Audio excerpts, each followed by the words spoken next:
Film की शुरुआत में हमें इराक के बगदाद शहर में स्थित एक चाइनीज ऑयल रिफाइनरी कंपनी को दिखाया जाता है, जहां पर कुछ भाड़े के सैनिकों द्वारा उस रिफाइनरी को बंद करवाने के लिए लगातार उसके कर्मचारियों पर जानलेवा हमले किए जा रहे थे। तो वहां पर फंसे लोगों और उनके परिवारों को सही सलामत निकालकर ग्रीन जोन तक सेफ ले जाने के लिए फ्रैंक और उसकी टीम को उस रिफाइनरी में भेजा जाता है। फ्रैंक किसी समय आर्मी के एक स्पेशल सोल्जर हुआ करता था, लेकिन अभी वो प्राइवेट सिक्योरिटी कंपनी में अपनी सर्विसेज दे रहा होता है। अब वहां पहुंचकर फ्रैंक को ऑयल रिफाइनरी की डायरेक्टर प्रोफेसर चैंग मिलती है, जो फ्रैंक को बताती है कि यहाँ पर परिवार समेत लगभग 500 से ज्यादा कर्मचारी है और हमें इन्हें जल्द से जल्द एक सेफ जोन में ले जाना होगा। ये सुनकर फ्रैंक उनकी तसल्ली के लिए उनसे कहता है, आप फिक्र मत करो, हम सब आप लोगों को यहाँ से निकालकर ग्रीन जोन ले जाएंगे, जहाँ हमारे हेलीकॉप्टर खड़े रहेंगे। उसके बाद फ्रैंक अपनी टीम के साथ मिलकर मिशन की प्लानिंग शुरू कर देता है और ये पता लगाने की कोशिश करता है कि इन कर्मचारियों को सही सलामत ले जाने के लिए यहाँ के सबसे सेफ रोड कौन सी होगी।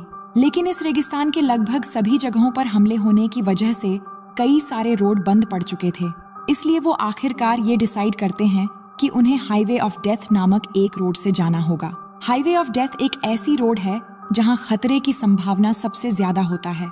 हमले के समय दुश्मन सेना हमेशा इस रोड को बंद रखती है और इस रोड के आसपास कई जगह पर लैंड माइन बिछाया गया है, इसलिए बिना सावधानी के कोई भी इस रोड में मारा जा सकता है। लेकिन फ्रैंक फिर भी इसी रोड से जाने का निर्णय ले लेता है और सभी को तैयार होने के लिए कहता है।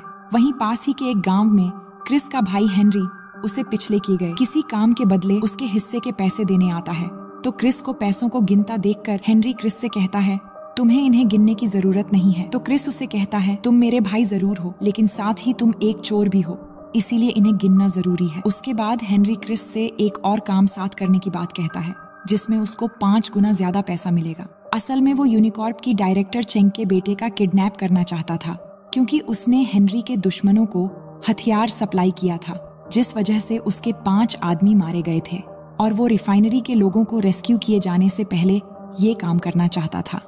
लेकिन क्रिस उसका साथ देने से मना कर देता है और वापस गांव आ जाता है, जहां पर गांव के पानी का पंप खराब हो जाने की वजह से एवन नाम का एक आदमी उसे ठीक करने आता है। वो पाइपलाइन को चेक करके बताता है कि पंप खराब नहीं है, बल्कि यूनिकॉर्प वालों ने पानी की सप्लाई ही बंद कर दी है। फिर वो क्रिस को सुझाव देता है, क्यों ना हमको यूनिकॉर्प वालों को पैसे के बदले हमें पानी देने की बात करें। लेकिन क्रिस को उसकी बात सही नहीं लगती। फिर भी वो उससे पूछता है कि कितने पैसे देने पड़ेंगे। तो एवन कहता है, लगभग 80 लाख रुपए लगेंगे, क्योंकि यहाँ तेल से भी कोई चीज अगर महंगी है तो वो है पानी। फिर क्रिस उससे जल्द कुछ करने को कहकर वहाँ से चला आता है। अब वो रात को अपने भाई हेनरी की बात पर विचार करता है। वहीं अब अगली सुबह प्रोफेसर चेंग और उसका बेटा रिफाइनरी की सारी इंफॉर्मेशन और कोड्स को एक पेन ड्राइव में स्टोर कर लेते हैं। उसके बाद प्रोफेसर पेन ड्राइव और अपना बैग नैन्सी को सौंप देती है। लेकिन उसके बाद बसों का ग्रुप निकलने से पहले एक आदमी चुपचाप आकर बस पर एक क्रॉस का निशान लगाकर वहां से चला जाता है। वहीं नैन्सी को मजबूरी में फ्रैंक के साथ बस में बैठना पड़ता है, जो वो नहीं चाहती थी। असल में नैन्सी फ्रैंक की ही इकलौती बेटी होती है, लेकिन वो अपने पिता से हद से ज्यादा नाराज थी, क्योंकि जब वो छोटी थी तो उस समय उसकी माँ की डेथ हॉस्पिटल में इलाज के दौरान हो गई थी। लेकिन फ्रैंक उस समय एक मिशन पर होने की वजह से अपने परिवार के साथ मौजूद नहीं रह पाता। लेकिन तभी बसों का ग्रुप हाईवे ऑफ डेथ पर पहुंच जाता है और वो देखते हैं उस रास्ते को पार करने की कोशिश में काफी सारी गाड़ियां बर्बाद होकर यहाँ पर भरा पड़ा है और ये भयानक नजारा काफी दूर तक फैला हुआ है। बस नंबर 1 को फ्रैंक ड्राइव कर रहा था। तभी वो देखता है कि सामने रास्ते पर 2 कार से उनके रास्ते बंद कर दिए गए हैं।